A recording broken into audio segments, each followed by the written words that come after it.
চন্দ্র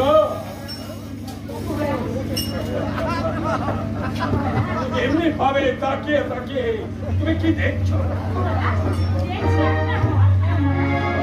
তুমি কি জানো চন্দ্রায় মহলখানা সাজিয়ে রেখেছে? আর সে এখন এই পৃথিবীর মধ্যে নেই। সে হয়েছে রানী লক্ষ্মী। বলো চন্দ্রা, তুমি কি বলতে চাও?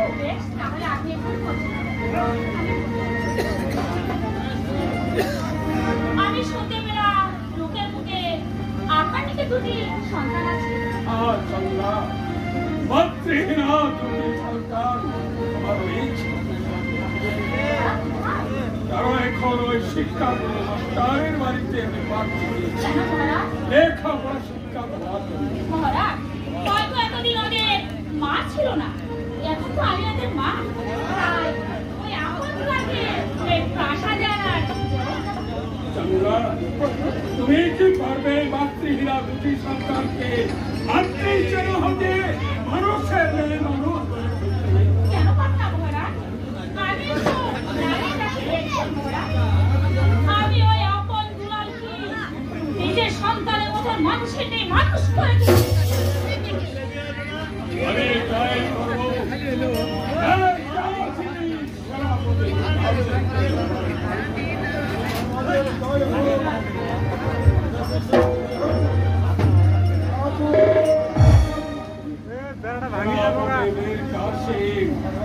আমি গিয়েছিলাম গভীর অরণ্যের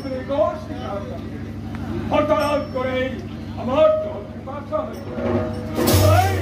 জল পিপাসা নিবারণ করবার জন্য আমি অজয় রাজের বাড়িতে সেখানে গিয়ে দেখি স্বয়ম্ভ সভার আয়োজন করেছি। সে স্বয়ম্ভ সভায় এই চন্দ্রা দেবী আমার বদলি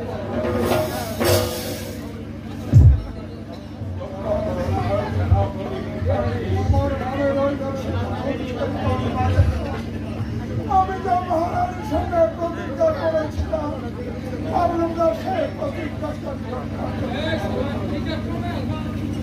সেনাপতি মীর কাসিম, যাও এই মুহূর্তে তুমি তোমার পাল্য বন্ধু মাস্টারের বাড়িতে আপনার দুলালকে এখানে নিয়ে কেন আমি যাব? আমি ওই আপন দুলালের মায়ের ছিল খাওয়া দিয়ে ভালোবাসা দিয়ে মানুষের মেয়ে মানুষ করেছি।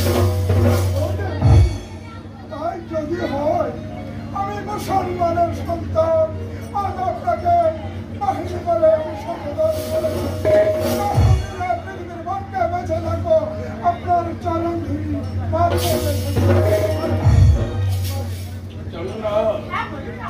এ হচ্ছে আমার রাজ্যের বীর বিখ্যাত সেনাপতি। আমার আদেশের কোনো অপেক্ষা না করেও এই রাজ্য পরিচালনা করতে পারে। চলে এখন আমার গ্রাম পক্ষে চলে যায়। চলে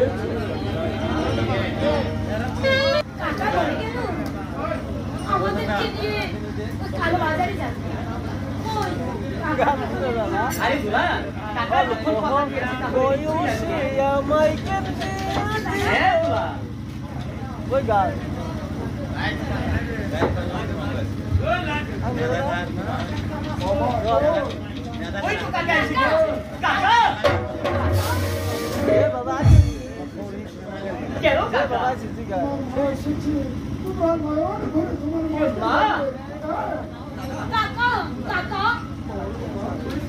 সত্যি বলেছ? হ্যাঁ দাদা, কি মজা কি মজা। আমি মায়ের কাছে চলে যাবো। হ্যাঁ দাদা, কাকা কাকা, আজ আমি মাকে দেখতে যাবো। ওই লাশ করে তোমার মাকে দেখবে।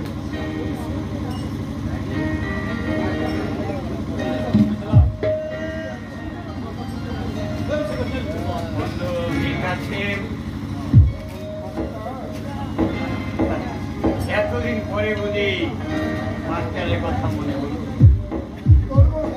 থাকতে পারবো না, আমি আজ এসেছি আপনারা নিয়ে দেখতে। দুলালকে নিয়ে যেতে মন্ত্রীর কাছে। মা, এ কি বলছেন বন্ধুমির কাছে? আমি যে কিছুই বুঝতে পারছি না। রাত অন্তপুরে আবার নারীর দর্শন।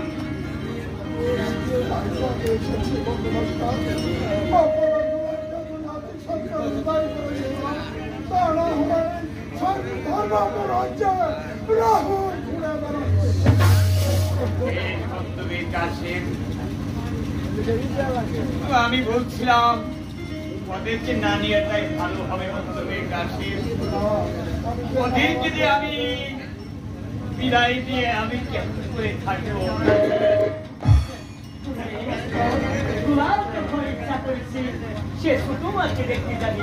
আপনি আমাদেরকে হাসি মুখে বিদায় করুন। ঠিক দুদিন পর দুলালকে নিয়ে আমি আপনার কাছে চলে আসবো। বেশ বেশ বাবা বল।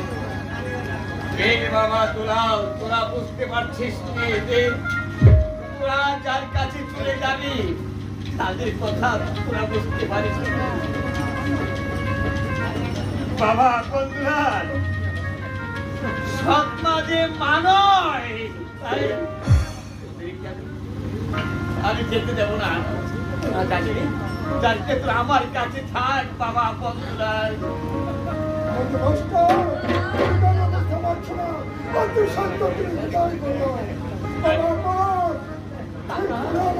আমি ওদেরকে বিদায় দিতে পারছি না। সেরকম মেরে কাছে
আমি তোদেরকে কি দেব? দেওয়ার মতো সমর্থনই আমার নেই বাবা। তাই আমার সময় আমার এই গাড়ি আমি তোমার ঘরে পড়ে দিলাম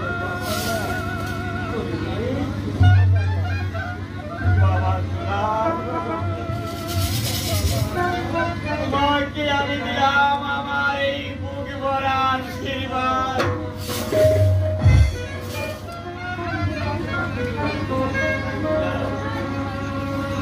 যাও তোমরা তোমাদের মায়ের কাছে চলে যাও।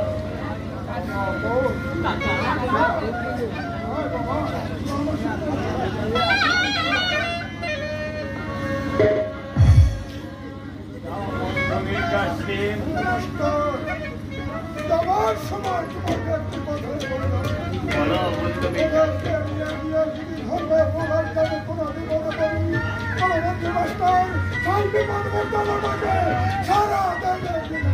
বিশ্বাস রাখো বন্ধু বিকাশ সিং, তুমি যদি ধর্ম অপরাধ সাথে কোনো বিপদ সম্মুখীন হও, আমার জীবন দিয়ে হলেও আমি তোমার ডাকে সাড়া দেব।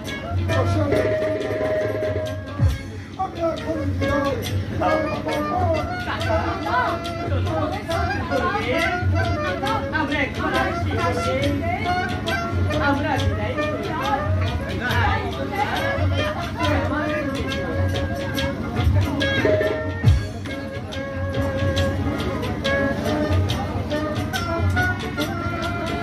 হে করুণাময় ঈশ্বর, হে ঠাকুর, মাতৃহারা দুটি সন্তান আপনরা, ওদেরকে আমি আদর্শ মানুষ করতে পারলেন না তারকে। ওরা ওদের মায়ের কাছে চলে গেল, সৎ মাঝে কি ওরা বুঝতে পারলো না। তুমি ওদের প্রতি সহায় থেকো ঠাকুর।